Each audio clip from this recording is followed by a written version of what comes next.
تمہارے یہاں ایک میراثی جسے تم شہنشاہ نقوی کہتے ہو، حالانکہ شہنشاہ نام صرف اللہ کا ہے، وہ ایک عام پینٹ شرٹ والے نے جو اس سے تھوڑا سا انٹرویو لیا تو حضرت کی حالت ٹائٹ ہو گئی.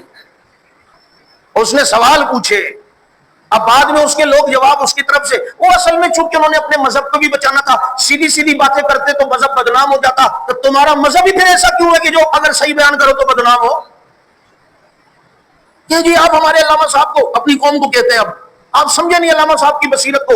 انہوں نے مذہب کو بھی ذرا بچا کر چلنا تھا، پاکستان کے ماحول کو بھی بچا کے چلنا تھا، تو اس لیے ایسے جواب دیے. اب ہم اس کے اصل جواب دیتے ہیں تو تمہارے کیمرے کے سامنے باتیں کچھ اور ہوتی ہیں، گھروں میں تمہاری باتیں، یہی تو ہم دنیا کو بتا رہے ہیں کہ یہ اگر اصل باتیں کرتے تو وہ پھر مذہب کو بھی ذرا بچانا تھا. تو مطلب یہ ہے کہ تم اصل باتیں کرتے نہیں ہو. الجھا ہے پاؤں یار کا زلف دراز میں، خود ہی اپنے دام میں سے یاد آ گیا. اس سے سوال پوچھا، آپ کہتے ہیں جی وہ اتنے 1100-1200 سال سے امام غار میں، تو یہ کیسے ممکن ہے؟ کہتے نہیں، غار میں تو نہیں ہے، وہ تو ہمارے درمیان ہوتے ہیں، ہمیں نظر نہیں آتے.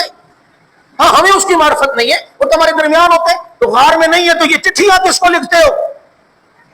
یا صاحب الزمان ادرکنی کے یہ نعرے کیا ہیں؟ یا قائمت جلنی، یہ پھر یہ نعرے کیا ہیں؟ پھر یہ غار والی کہانیاں کیا ہیں؟ پھر قرآن کی بات کرو تو اصل غار بھی ہے، پھر کیا ہے؟ اور جی وہ ہمارے درمیان ہوتے ہیں 1100 سال سے، ہمیں معرفت نہیں ہے، تمہیں معرفت نہیں ہے. تمہارے اصول کافی میں ہے کہ جس کو امام کی معرفت نہ ہو وہ کافر ہو کے مرا ہے اور گمراہ ہو کے مرا ہے. بتا اب تو جائے گا کہاں؟ اگر کہتا ہے کہ غار میں، تو تیری یہ والی بات غلط جو تو نے کیمرے کے سامنے کی، اور اگر یہ والی تو کہتے ہیں صحیح ہے تو پھر بتانا تیرے ہی مطلب کی کہہ رہا ہوں، بات تیری ہے، زبان میری ہے، بات ان کی، انہی کی محفل اجاڑ رہا ہوں، ہاتھ میرے ہیں لات ان کی. اصول کافی میں فتویٰ دیا انہوں نے کہ امام کی جو معرفت نہ رکھے تو ایسا شخص کفر پر اور گمراہی پر مرا. تو اب ذرا تم خود فتویٰ لگا دو ان کی قوم.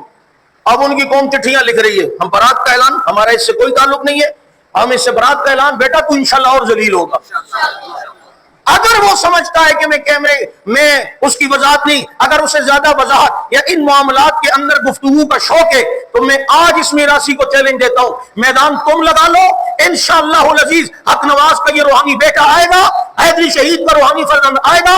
آج پھر ہم تمہیں مناظرے کا چیلنج دیتے ہیں، کہیں بھی تم لگا لو، کہیں بھی میدان سجا لو، انشاءاللہ العزیز تمہاری کتابوں سے تمہارے عقائد غلط ثابت نہ کیے مجھے بھی حق نواز کا روحانی بیٹا نہ کہنا. اگر تم سمجھتے ہو کہ جی وہ ہم اس وقت وضاحت نہیں کر سکے، پھر آؤ وضاحت کے لیے.